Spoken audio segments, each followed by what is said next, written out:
आपका जो question number 5 है 10th क्लास के लिए चैप्टर 9 एप्लीकेशन ऑफ ट्रिग्नोमेट्री, ठीक है। क्वेश्चन नंबर 5 क्या कहता है? A kite is flying 60 metre above the ground, ठीक है, and a string is attached to the kite is temporarily tied to the point on ground. The angle of inclination or the angle inclined by the string with the ground is 60 degree. ठीक है, we have to find the length of the string. We have to find length of the string. Then मैंने आपको पहले भी बताया है कि इस चैप्टर में 8 चैप्टर में और 9 चैप्टर में दोनों चैप्टर्स में जो है आपका राइट एंगल ट्राइंगल पे बेस्ड है। तो जो काइट है और स्ट्रिंग है उसको हम एक ट्राइंगल की शेप देंगे। फर्स्ट ऑफ ऑल देखिए, आपके पास है हाइट ऑफ द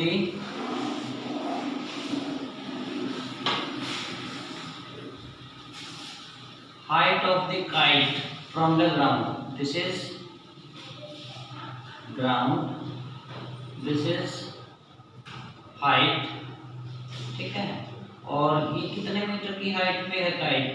60 मीटर की हाइट पे जो है काइट फ्लाई कर रही है, ठीक है, ग्राउंड पे।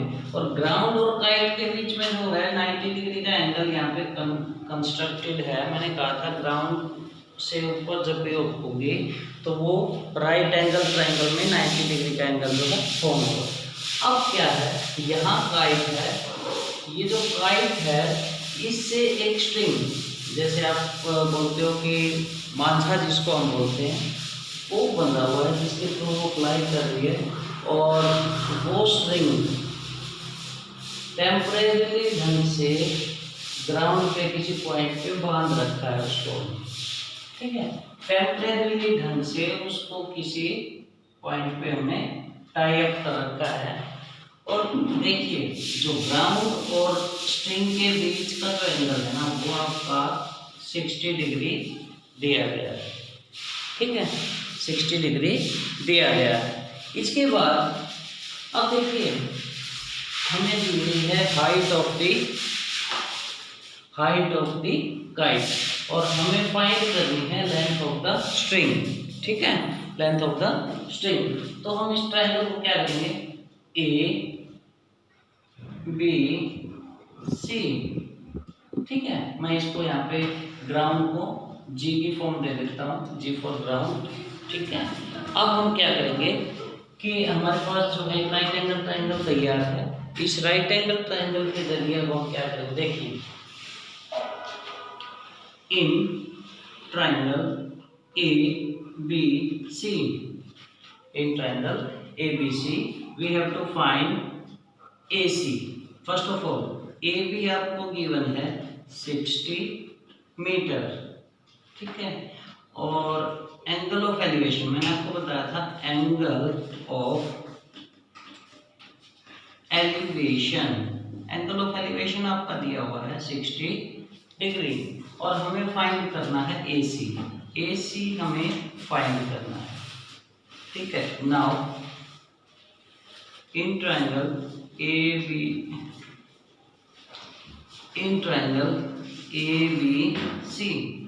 क्या करेंगे, जो फाइंड करना है मैंने आपको बताया था ट्रिग्नोमेट्रिक रेशियोज के लिए जो हमें फाइंड करना है उसको हम क्या करेंगे, उसको हम न्यूमरेटर बनाएंगे। तो हमें AC फाइंड करना है, AC डिवाइड बाय जो गिवन है AB। अब देखो H बाय P क्या हुआ, कोसेक एंगल है 60 डिग्री, ठीक है। अब AC जो आपका है, AC की वैल्यू आपको गिवन नहीं है, अपॉन AB क्या है, AB जो आपका है वो है 60 और जो आपका यहाँ से आगे जो है ना AB जो आपका है वो 60 डिग्री है। उसके बाद कोसेक 60 की जो वैल्यू आपके पास दे रखी है कोसेक 60 की जो वैल्यू मैंने आपको टेबल बना के बताई थी उसमें है 2/√3। ठीक है, तो मैं यहाँ पे कोसेक 60 की वैल्यू लिख देता हूँ 2/√3। इसके बाद आप क्या करेंगे, क्रॉस मल्टीप्लीकेशन।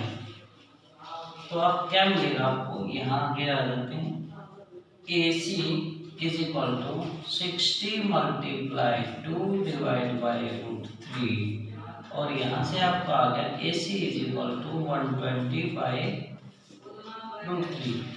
ठीक है, यहाँ तक भी हो सकता है, लेकिन 10th क्लास में बोर्ड का एग्जाम है तो उस टाइम पे हमें क्या देखना है, हमें देखना है कि जो डिनोमिनेटर है वहाँ कभी भी रूट नहीं रहना चाहिए। जहाँ तक हम उसको सोल्व कर सकते हैं वहाँ तक हमें उसको सोल्व करना है। तो अब यहाँ पे हम क्या करेंगे, एक ही तरीका है, ऑन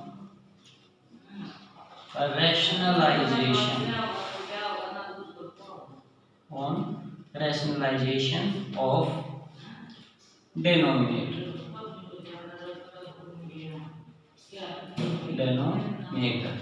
क्या करेंगे, 120 divide by √3 into √3 divide by √3, that is क्या हो जाएगा 120√3/3। ठीक है, क्योंकि मैंने आपको पिछले क्वेश्चंस में भी बताया था कि √3 की जब √3 से हम मल्टीप्लाई करेंगे, मतलब सेम नंबर की जो स्क्वायर रूट में है उसको जब हम मल्टीप्लाई करते हैं तो वो वैल्यू एज इट इज आ जाती है। या इसको एक स्टेप से और समझ सकते हैं, √3 का स्क्वायर हुआ है और 2 से स्क्वायर रूट कैंसिल हुआ है। ठीक है, अब आपके पास आ गया 120√3 डिवाइड बाई 3 से इसको आप कैंसिल करेंगे 40। ठीक है, तो आपकी जो AC है that is AC is equal to 40√3 metre. ठीक है, 40√3 मीटर। तो ये क्या होगा, hence length of string is equal to 40√3 metre. ये आपका जो है लेंथ ऑफ द स्ट्रिंग आ गया। फिफ्थ, ये आपका क्वेश्चन नंबर 5 था, एक्सरसाइज 9.1।